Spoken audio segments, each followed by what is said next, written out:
আজকে আমি চলে গেছিলাম ঠেক রেস্টুরেন্টে।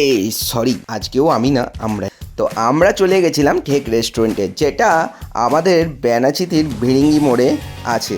তো আমরা ভিতরে ঢুকে দেখলাম রেস্টুরেন্টটা আজকে একদম ফাঁকা। তারপর আমরা মেনু কার্ডটা নিয়ে খাবারগুলো অর্ডার করতেই দেখলাম আস্তে আস্তে রেস্টুরেন্টটা ভরে গেল পুরো। হয়তো আমাদেরই আসার সবাই অপেক্ষা করছিল। সেলিব্রিটি মানুষ তো আমরা, জাস্ট কিডিং। তারপর আমরা প্রথমেই খাবার অর্ডার করে নিয়েছিলাম একটা ক্রিস্পি বেবিকর্ন, সাথে এক প্লেট চিকেন ললিপপ। আর খাবারটাও চলে আসতে আমরা দেরি না করেই প্রথমেই চিকেন ললিপপটা শুরু করলাম। চিকেন ললিপপটা জাস্ট ওকে ওকে ছিল। তারপর আমরা ট্রাই করলাম দুজনেই ক্রিস্পি বেবিকর্ন। বেবিকর্নটা বেশ ক্রিস্পি ছিল, চিকেন ললিপপের থেকে ওটা একটু বেটার লাগলো।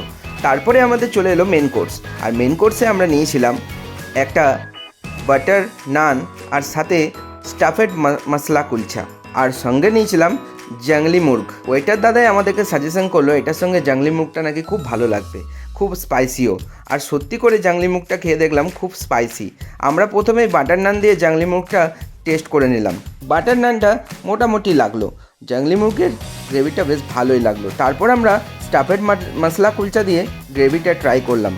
আর স্টাফেড মশলা কুলচাটা বেশ ভালো ছিল, আমাদের তো দুজনেরই খুব ভালো লেগেছে।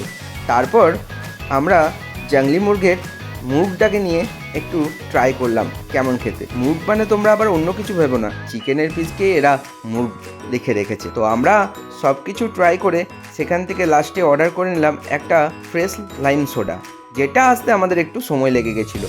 যাই হোক, আসার পর আমরা দুজন সেটাও ট্রাই করে নিলাম, সেটাও মোটামুটি বেশ ভালোই ছিল, বাস স্টকের পরিমাণটা একটু বেশি ছিল। তারপর আমরা বিল মিটিয়ে সেখান থেকে বেরিয়ে পড়লাম।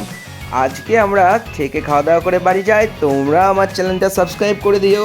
বাই।